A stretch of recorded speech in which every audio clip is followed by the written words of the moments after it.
what the show is about for me, why I wanted to talk to you, is I feel like there's lost generations of the children of Scientology, and their story has never truly been told. Why are they treating children like this? Well, there's two things. You're basically being penned. You're being kept, and you're basically getting your body grown till you're old enough to sign the contract and be labor for them. And then what we should be talking about is really the indoctrination. They don't look at you as a baby or a child. They look at you as a trillion-year-old fallen god.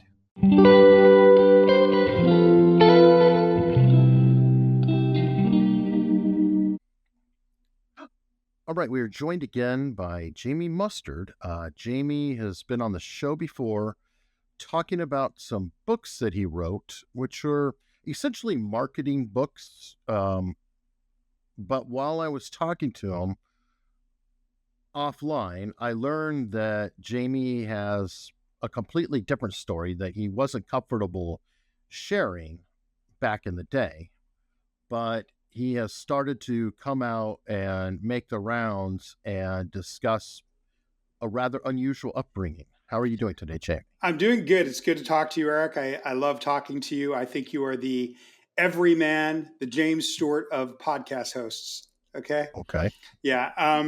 Yeah. I don't just have marketing books. I have like art theory stuff. My last book was actually a book about the biology of trauma.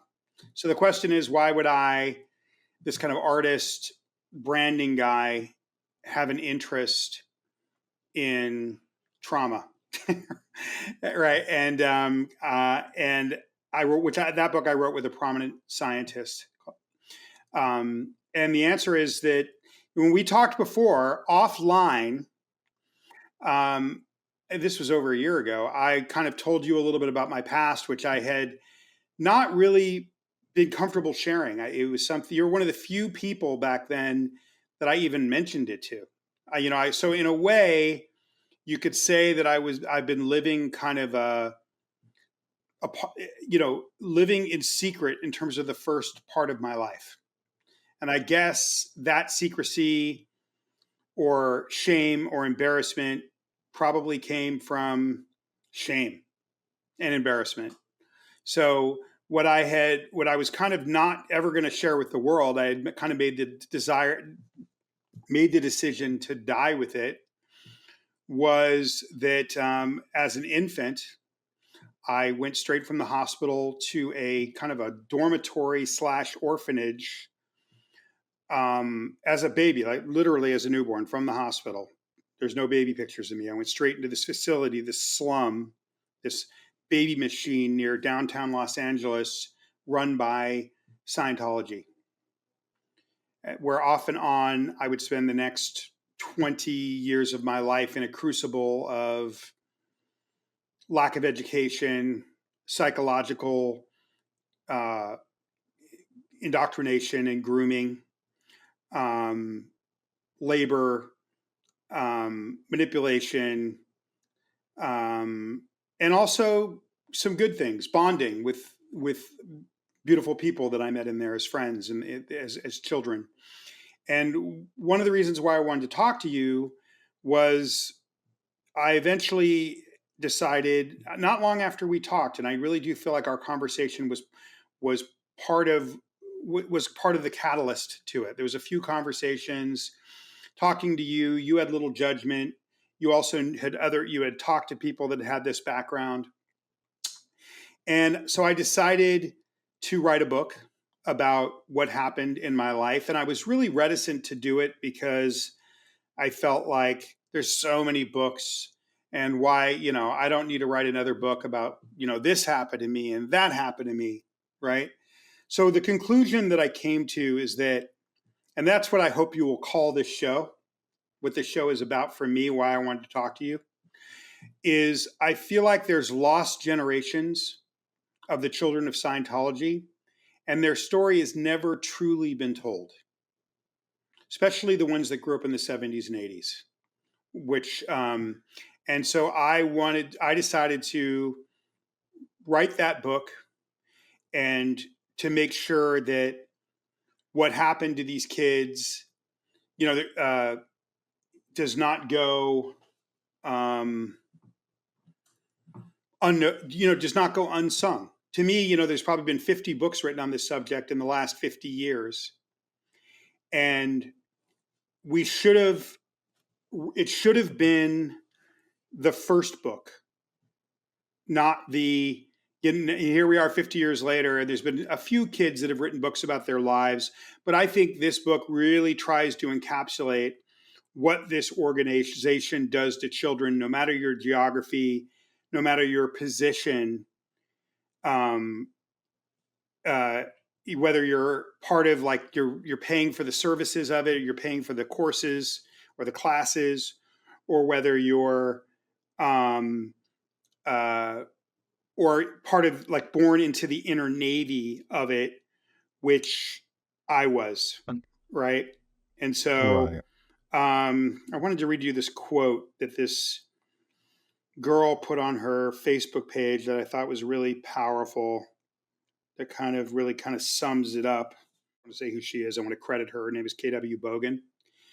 And she wrote, I always care about the children killed. The children are never at fault. This is not complicated. Mourn all of the children and do it always. And I feel like that the story of what happened to the kids is maybe the most, damning and, important story ever to be told in relation to this organization. And it has not gone told. Right now we have these recent allegations of against Neil Gaiman. He's somebody that I looked up to. What is this story? A couple things. I've interviewed Catherine Spallino. She grew up. Her parents were Sea Org. She was born in and raised by the church, whatever you want to call it, the organization, like separated from her parents early. Is that what happened with you?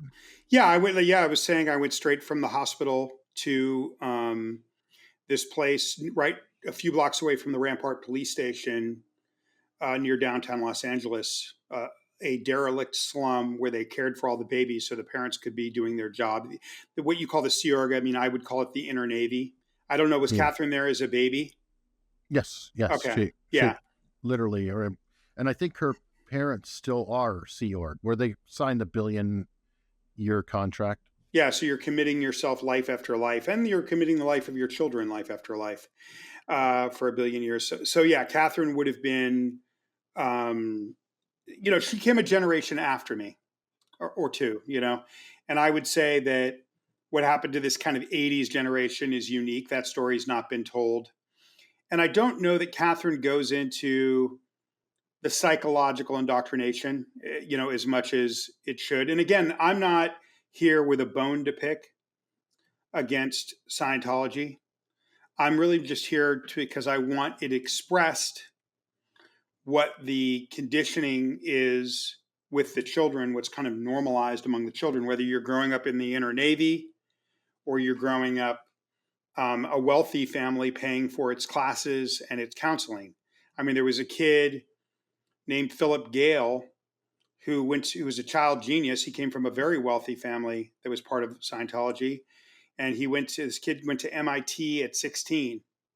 And I believe, I could have this wrong, but I believe it was on Hubbard's birthday that he jumped out a window and killed himself. So is there something about my experience and Catherine's experience in the inner navy that even a kid that grows up in luxury, that is being done to them? Well, can we break down? I mean, what that was? What was your life like? Because that may just tell me through your eyes what life was like as you went along. Because it could be an abandonment issues. There's the whole I think it was Hungary or Romanian babies that were in the orphanage and never had any contact with people, and they grew up to have issues. What happened with you as a child? Well, I think that for me, yeah, I mean, I had very little reduced human contact. I went into a slum, okay, behind Tommy's Burgers on Beacon Street. Okay, I mean, I could give you the name of the building. It wouldn't mean anything. Hubbard has a lot of terms for things that don't really mean something that wouldn't mean anything to anyone else. But there was a woman when I did my first interview about a year and a half ago, just coming out, just trying to deal with my shame and embarrassment. There was a woman that had been one of my caretakers as a baby. And she was a 7-year-old girl when I went into this baby machine, this slum, this derelict slum near downtown LA. And she was 7, I was an infant, and she was kind of assigned to care for me at various times for the first, for maybe a 6-month stint in the first 18 months of my life. Well, this woman contacted me when she saw me on the interview, and she hadn't been able to get me out of her head for, nearly 5 decades.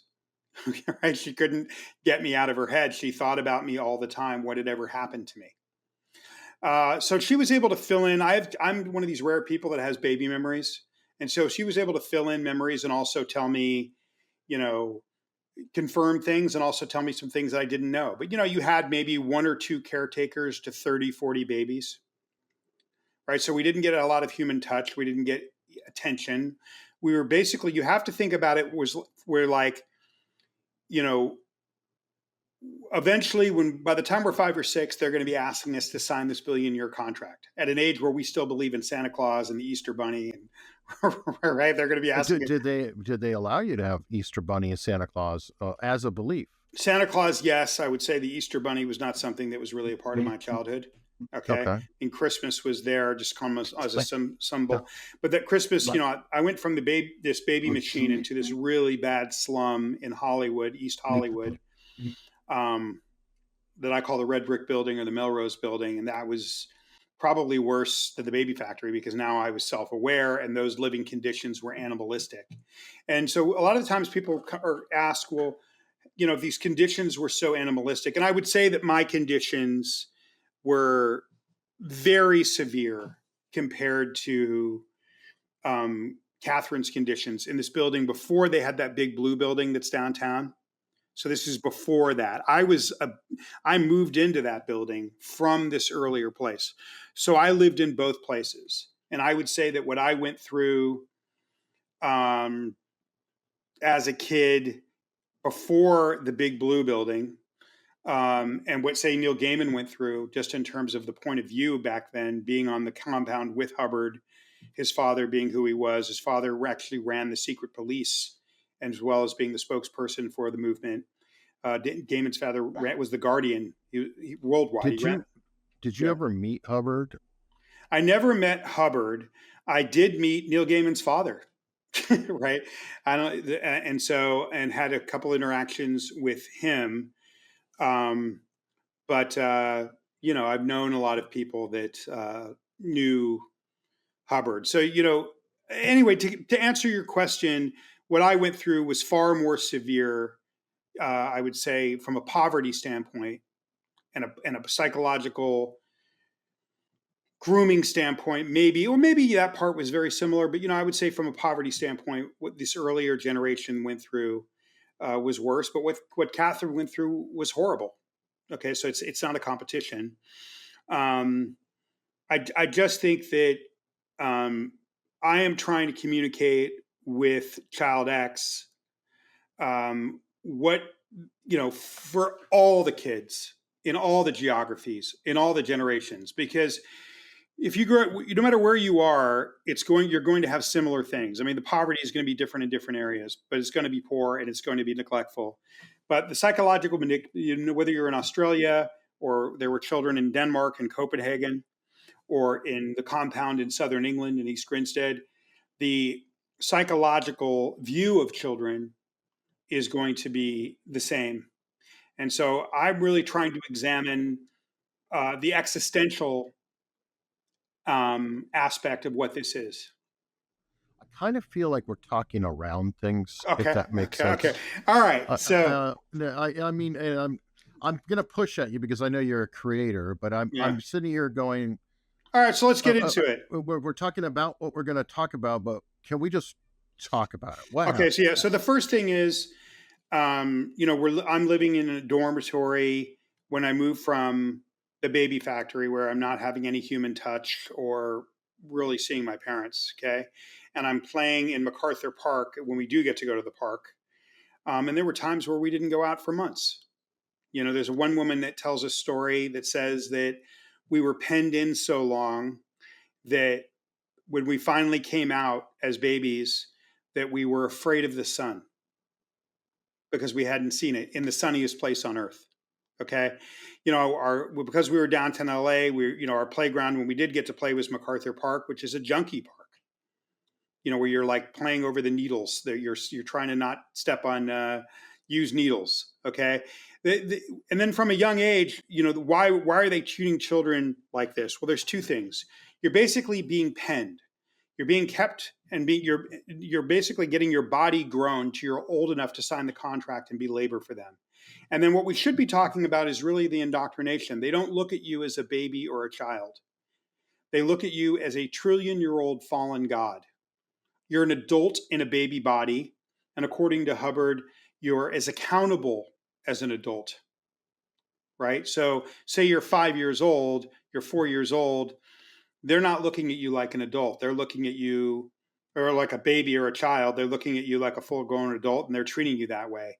And then if you hurt yourself and you cry because you're missing your parents or you physically hurt yourself, then they have all these terms that are the opposite of empathy.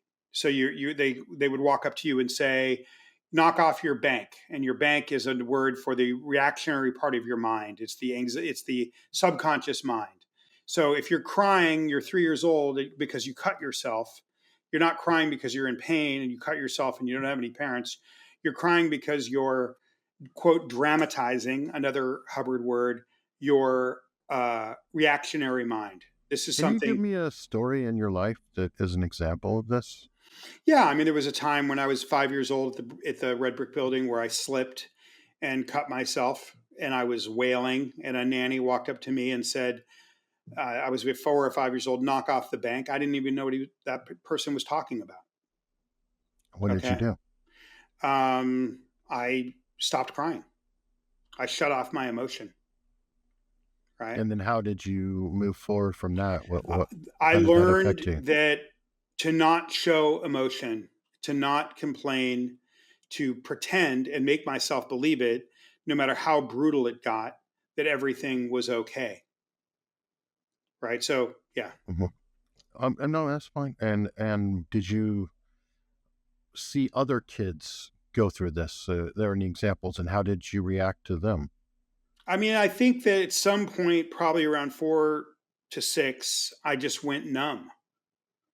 I just went numb. I just turned off, any sort of feeling, including probably feelings of joy and stuff like that. Yeah, we in the by the time I was a toddler, 3 or 4 years old, I moved to this uh, dormitory, kind of like a Scientology orphanage near on the east side of Hollywood, and that I call the Melrose. We called the Melrose Building, the Red Brick Building, and there we were stacked 3 high. I was the youngest, so I couldn't choose my dorm, so I was on the third bunk. I often woke up on the floor. We didn't have bed sheets; they were congealed, oily mattresses. It was a form of, I would say, it was a form of animalization because the idea wasn't to hurt us. The idea was these guys are useless until they're 12, 13 years old. So we're just going to put them over here and let their bodies grow until they're useful to us.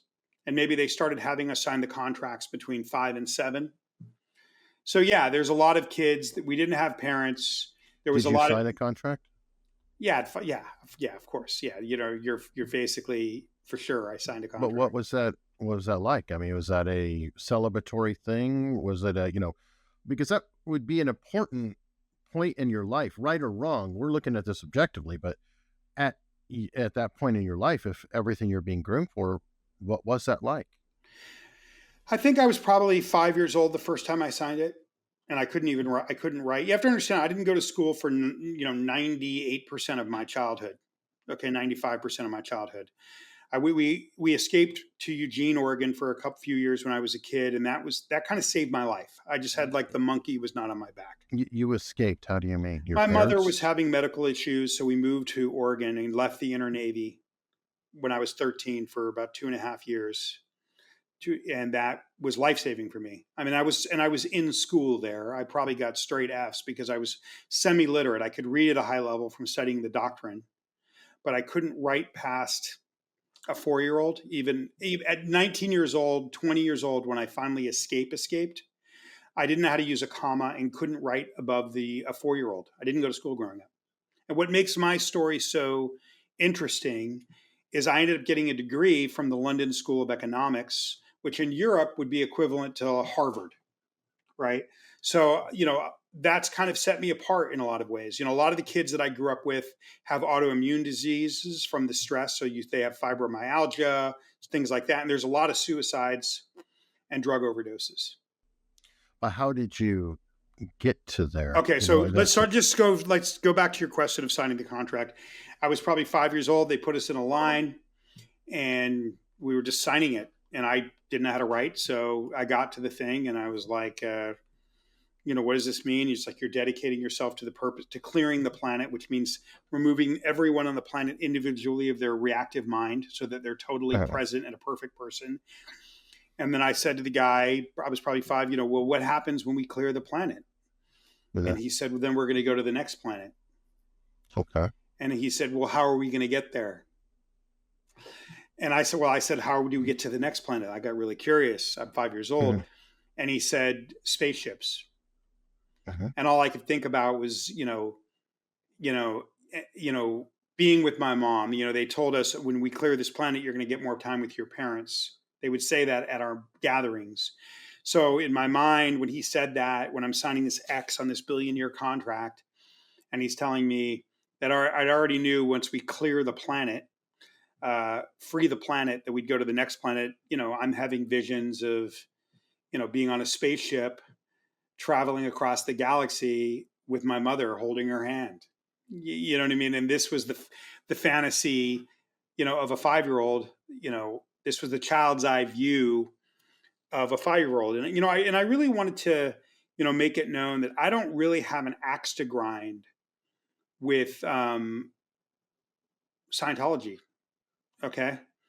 Yeah, I might have a more personal axe to grind with Hubbard, but even then it's not like an axe to grind, it's more, I need to own myself.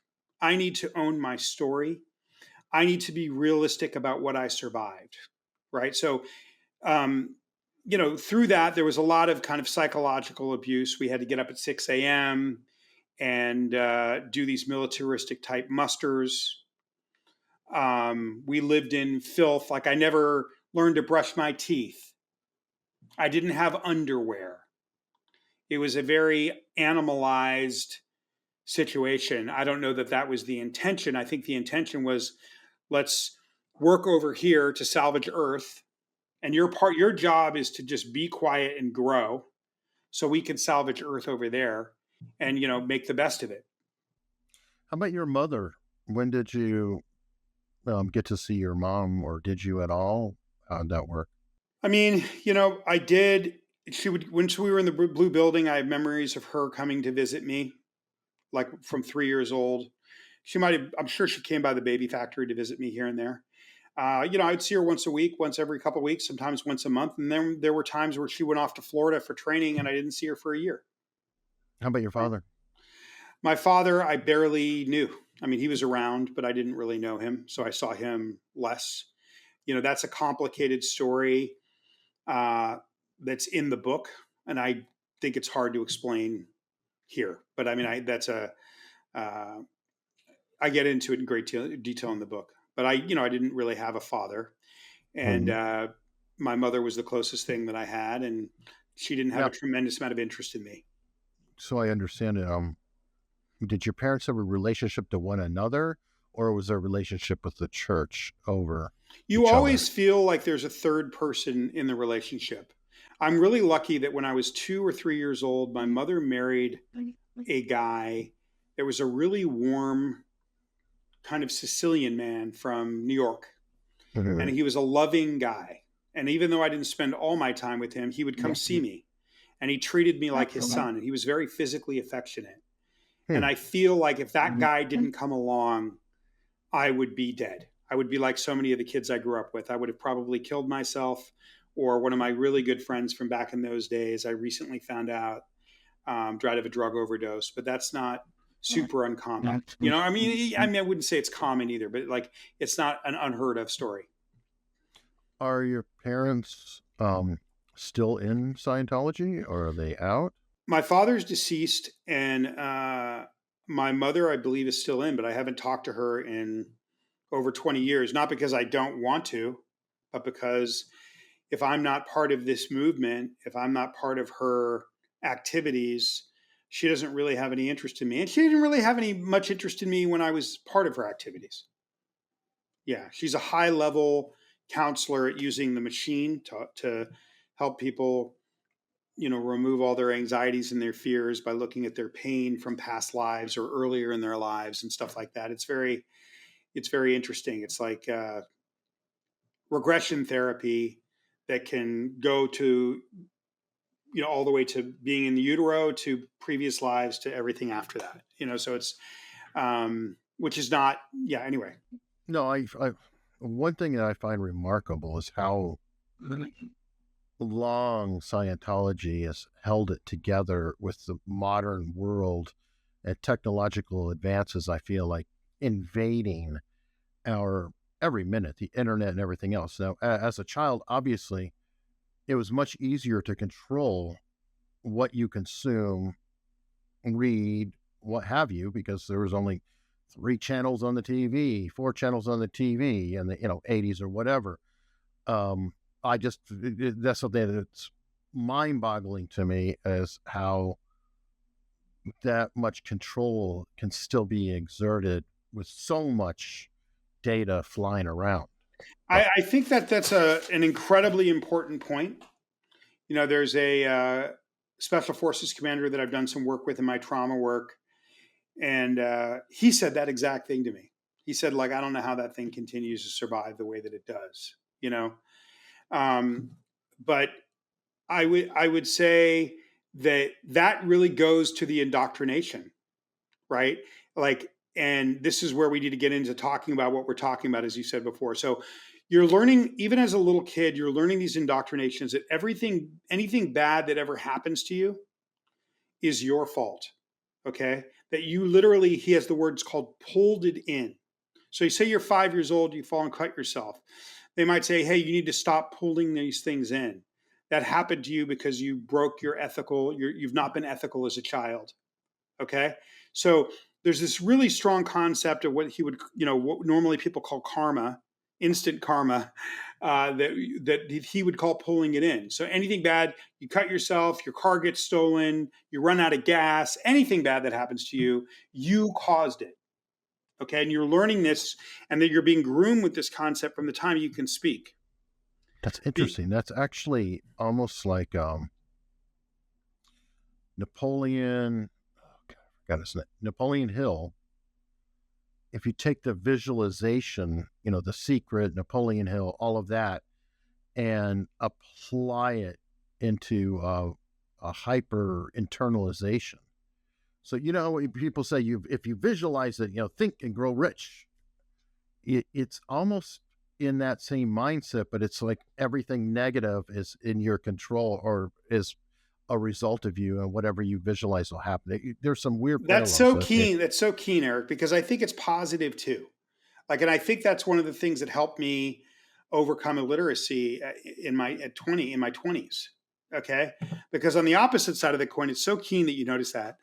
On the opposite of that coin is this idea that you as a spiritual being are greater than your body, and you're at cause, and that your decision making, your visualization, Hubbard calls it your postulate, or your postulation, that which is basically visualization. Your decision is Mhm. more powerful than the physical world. And if you visualize hard enough, the physical world will bend and morph for you. And what's so ironic is, as I'm groomed into this thing, I use the positive aspects of it to get out of it. I use the positive aspects of it to break the trap. One of the things you start learning at a very young age, whenever you get criticized. I mean, I was on buses roaming the streets of Hollywood, having to deal with inner city issues too, gangs, drug addiction. By the time I was on buses roaming Hollywood in LA by myself by the age of 7. Okay. and on a daily basis. Okay.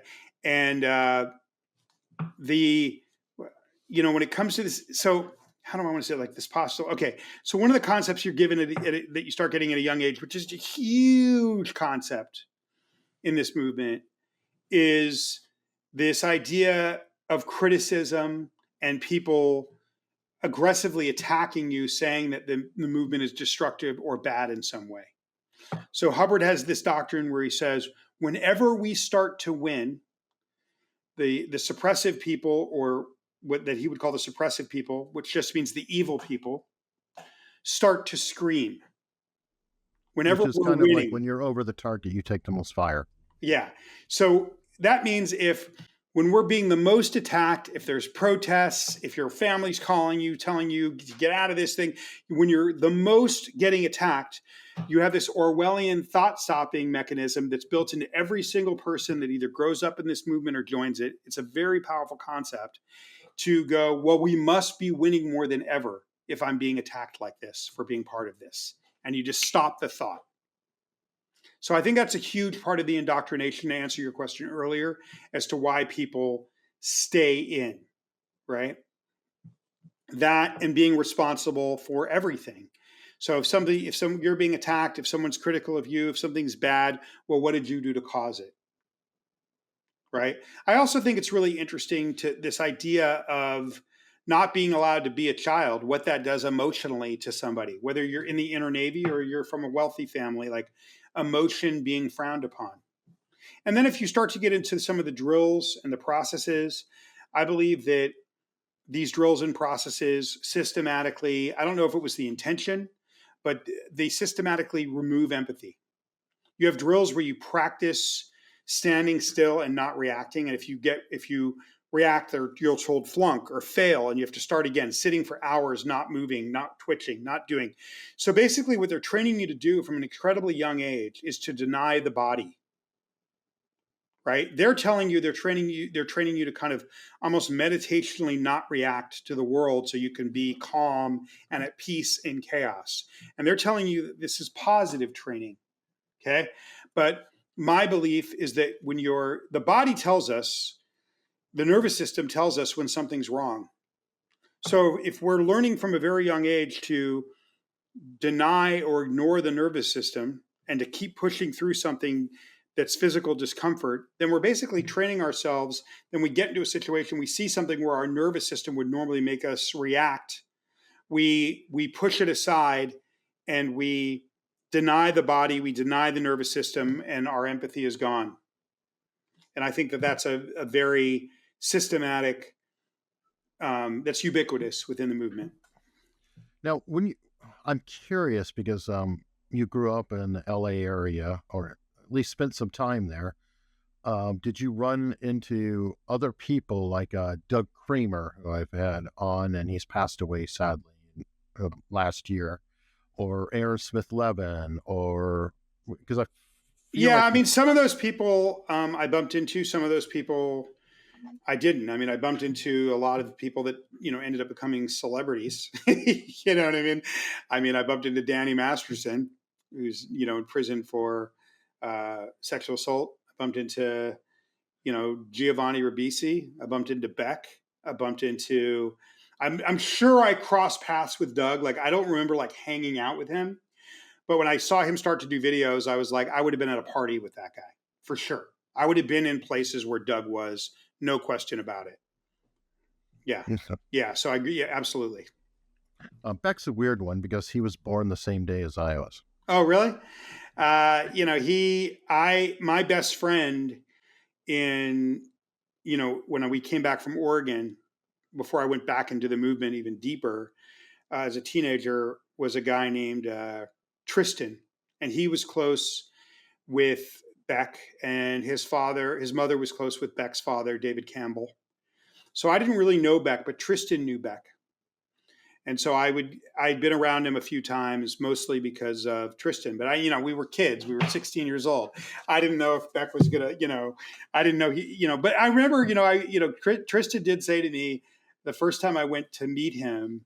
He lived with David Campbell with his family in this really cool old building near downtown LA, probably between MacArthur Park and downtown on 6th Street or something. And it had like really cool, like black and white tile floors. And we went over there and, and I remember when we were driving to his house, and Tristan had this old Mercedes. It was really cool. It was falling apart, that David Campbell had given him. So his mother, who was from Scotland, was really close with that family. And I remember Tristan saying to me when we were driving over there, I want you to meet this kid back. He's a genius. And I remember thinking, God, what's a genius? I don't even know what a genius is. I don't know what a genius, he definitely was a different kind of kid, even before he became Beck. And time goes so much slower when you're a kid. I go deep back into the inner Navy right after that. And then a few years later, when I escape, I turn on MTV and there's this song, it's 3 years had gone by, probably maybe 3.5 years, but that feels like 15 years now because you're younger. And then all of a sudden there's a guy in silhouette singing this song called Loser. And I'm thinking to myself, is that the guy that I first met that day? Is that the guy I met a couple times, Tristan? And then I got, nah, couldn't be him. Let's jump forward to that. You said, and then I escaped, and then I went in deep, and then I escaped. So we're covering massive periods of time here. You went to Oregon because your mom was sick, and I guess that she recovered enough to move back to LA. Well, when Hubbard died in '86, they did made an effort to bring my parents back into the fold, and we moved back to Los Angeles. Okay, so your mom had left Scientology at that point? Not Scientology. She left the inner Navy. You have to understand, I try not to use words like Sea Org and stuff like that because it confuses people if you've never heard what it is. So I call the Sea Org the inner Navy, and that's the most dedicated people that run the organization. The hardcore. And they dress in military uniforms. They have a military structure because Hubbard liked boats. They would almost be like monks. Yeah, monks, like military monks. But monks can be very militaristic. Like literally, we were walking around as a kid downtown Los Angeles or East Hollywood towards downtown Los Angeles in military uniforms, full naval garb in the middle of East Hollywood. It was very normal. That was my entire childhood. Okay, the uniforms are a little bit less like that now, but when I was involved, it was all militaristic and Navy. I mean, one of my most embarrassing stories is but not long before I got out of there, being 19 years old and walking around in a naval uniform in Central Florida. When I think about that, it's very embarrassing to me. Okay. But so it's 16. That's not that different than being a Mormon missionary. I'm just saying that there are others who have done that. I don't know that you should feel embarrassed for them. I just think that because of all of the programming in terms of the emotion, in terms of you causing everything, bad or good, when something good happens, it's because they helped you make good things happen. If something bad happens, it's because you're bad. There's a lot of, It's very much a punishment culture from the beginning. And it wasn't, I think in the 60s when Hubbard started the snitch culture. And a snitch culture. They have a secret police that's very similar to their own KGB or CIA. One of my earliest memories is being in the raid as a kid, as a toddler, in the late 70s, when the largest FBI raid in American history, and they woke me up at 11 or midnight because the FBI agents were pouring into the buildings. And what happened? I mean, it was really uneventful. It was like they brought us across from the dorms over to the main Big Blue building, and they moved us around all night as the FBI. It was really weird because, we're living in these horrible abusive conditions, physically abusive, mentally abusive, no love. We don't have our parents. The nannies can be cruel. It's very Lord of the Flies. So kids can be cruel. There's no regulation. There's no modulation. There was, at the Melrose, the Red Brick building, there were organized and ordered public beatings of children. It's very dark. And you're already animalized, right? Head lice was, and disease and roaches. Like there was one period where we were living across the street at Big Blue, a rare period where I was living 5 of us were living in a studio with my parents. It was a rare time, maybe lasted 6 months or a year. Um, and I slept on the floor. My baby brother slept in the bed with my parents. My older brother slept in the kitchen and came and went through the window. And so I slept on the floor for maybe a year. And every night when I went to sleep, you have to understand these living conditions. I would pull. I slept sleeping on the floor. I had a pillow. I would pull my t-shirt over my head so that roaches wouldn't crawl in my mouth. That was the level of poverty. So I really want to make sure that I communicate, mice, and then, head lice. I had ecosystems living on my head, right? So it was a very degraded environment. And I think that's why I feel more embarrassed and more shame maybe than a Mormon would. Well, I mean, I'm saying nobody should feel shame, and I'm not trying to beat up Mormons either. Yeah, yeah. You know, there's missionaries, there's just different things. What happened with your siblings? Uh, well, one of them I think is still involved. The older one, he's, I mean, I don't think he wants to see me. I think I remind him of what happened to us, and he Yeah. told me that. He told me he loves me, but I also he told me that I remind him of what happened to us. So, And he's still in, or he no, no, just no. My older brother's out of it, But okay? and then I have this then I have a half brother that's uh, semi homeless in New York City, but I didn't really know him growing up. Okay, Oh yes, he's a Daniel. musician. Yeah, Daniel Mustard. And so when I was 16, we came back. I lived with my parents in this hovel off the base. And then I moved out at 16. I found a wealthy family in the movement that would give me a guest house in exchange for working for them, driving their kids around and other stuff. So I moved out at 16 because they were living in a hovel to a guest house. And, So I just, how did you pull that off? I mean, so you're in this inner navy in this group. Um, you said they were in the movement, so I'm guessing they were also in the church, but they just needed help around the house, or yeah, how but they did were you? like, the guy was an orthodontist. So he was wealthy. So he Mhm, was part of the movement, but he wasn't part of the inner navy. mhm. And was working for this school run by non-inner navy people. Okay. That was a school for mostly kids of Scientology. And I worked for tuition for them. I was trying to deal with my education, but I was so illiterate. At least I could read well, but I couldn't, write or do basic math. So I bought a car. I made a deal with a guy that gave me an old 1970 something 68 silver worn Chevy Nova, you know, and for $700. And was supposed to pay him off. I don't think I ever totally paid him. He's probably still mad at me. And So I got a car, and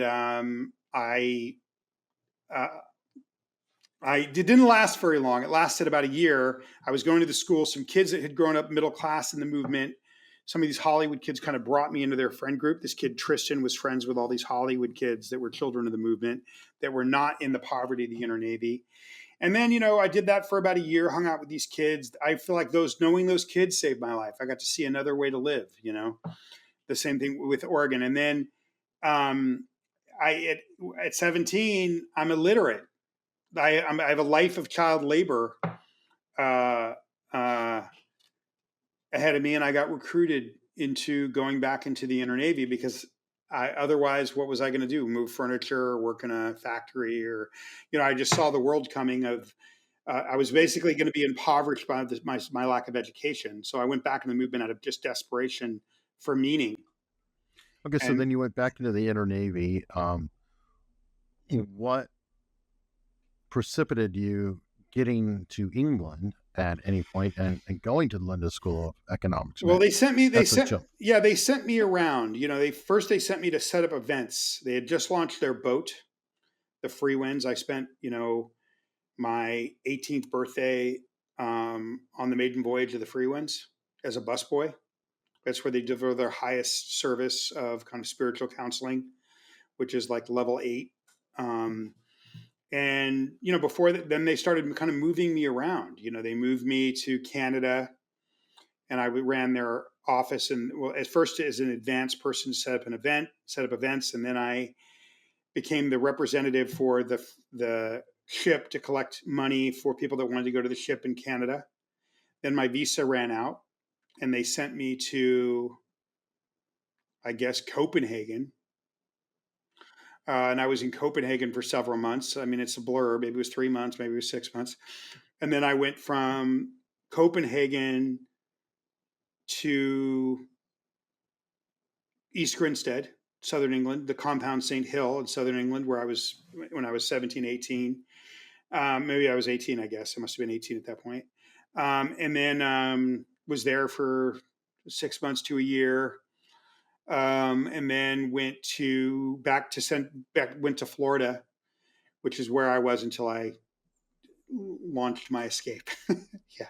Did you And know Miscavige growing I've up? I didn't know him, but I met him a couple of times. I met him. He came into the office one time when I was working in Central Florida, when I was when I right around the time that I came back from being on the maiden voyage of the Free Winds ship.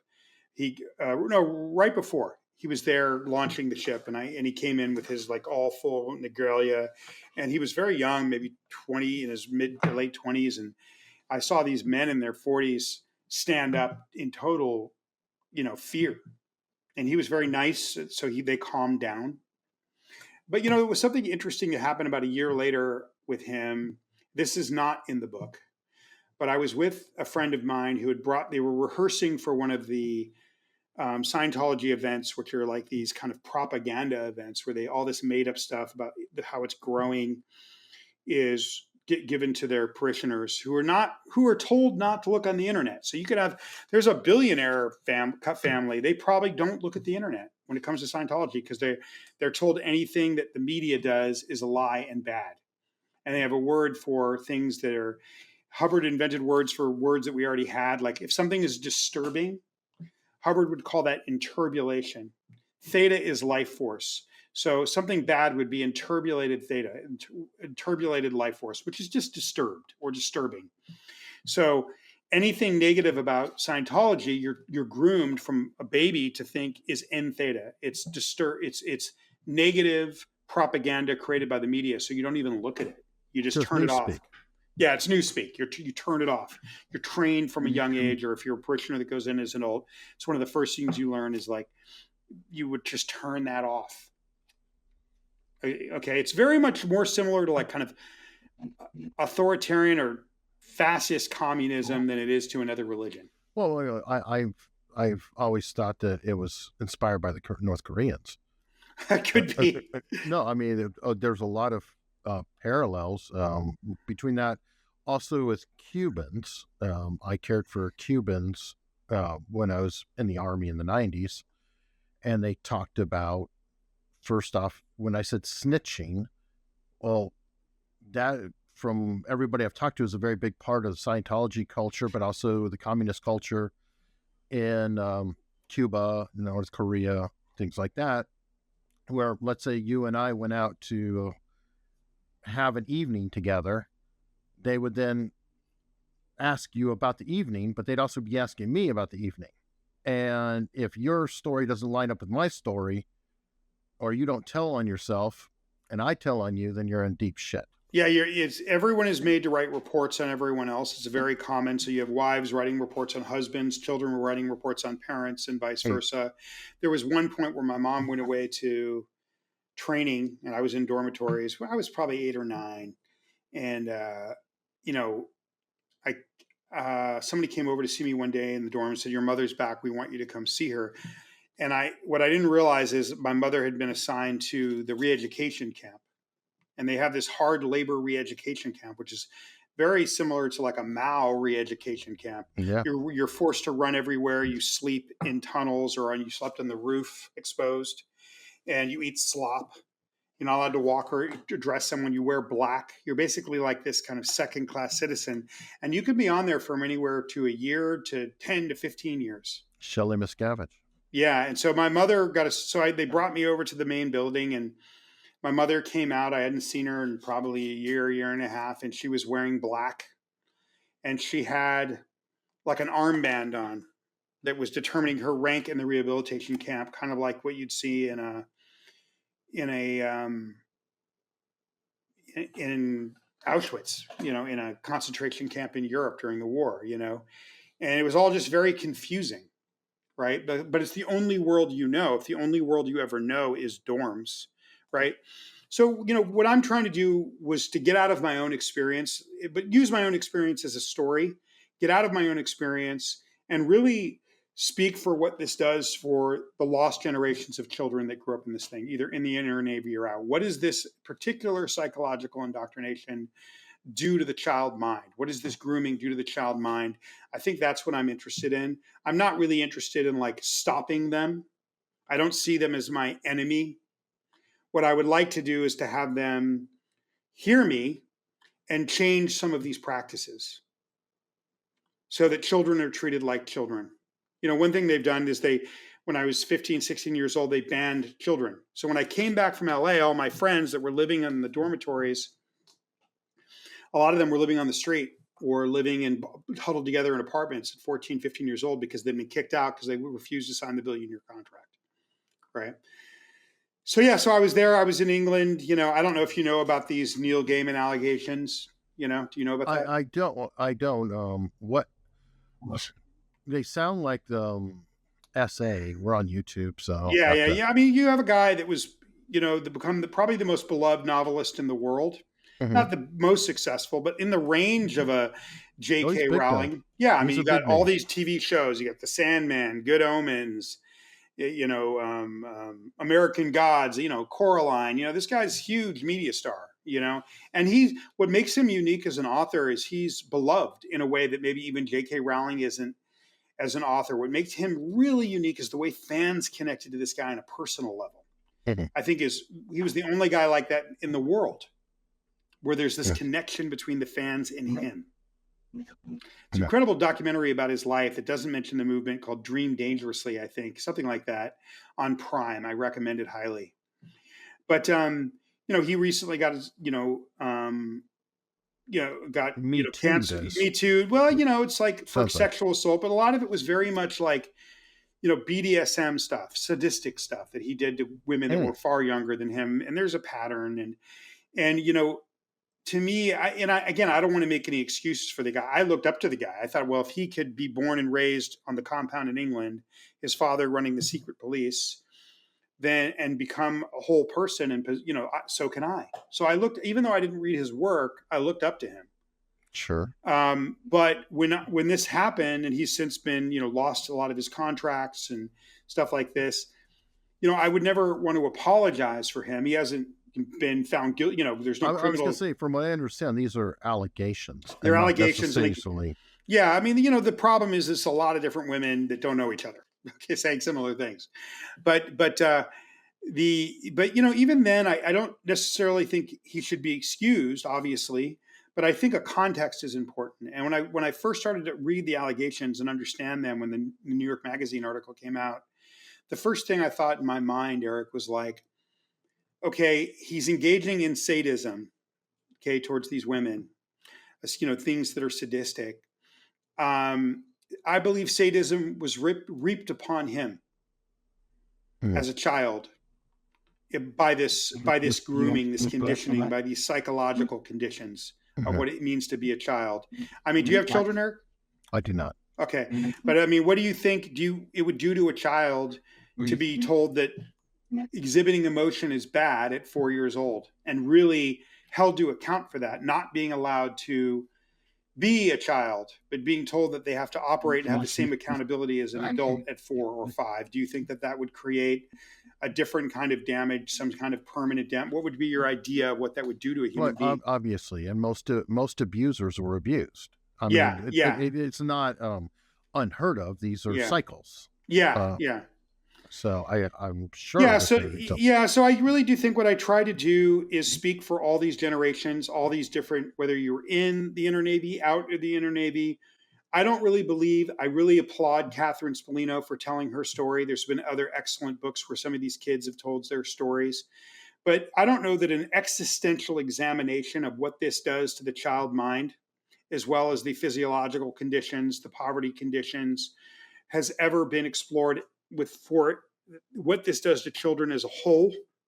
And with Child X, uh, which is available for pre-order, by the way, um, and which I'm really wanting to get that story out because I feel like it should have been the first book ever written.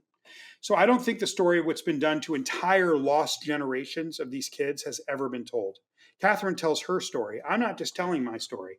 I'm telling the story of all the kids around me. What happened to them? What is their fate? What are they like at 5? What happens to them when I see them again at 25? Do they survive? Right? What are the, so um, I'm trying to speak for the kids that haven't been able to speak for themselves. Again, I'm not coming from a point of view of being anti-movement or anti-Scientology or I'm not trying to do that at all.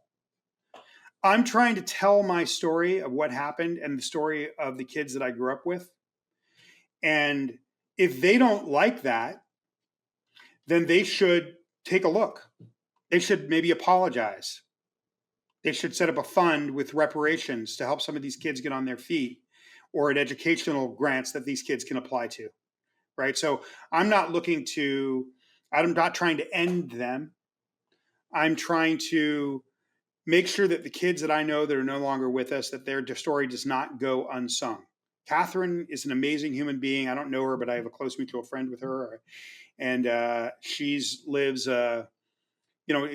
an incredible life for herself.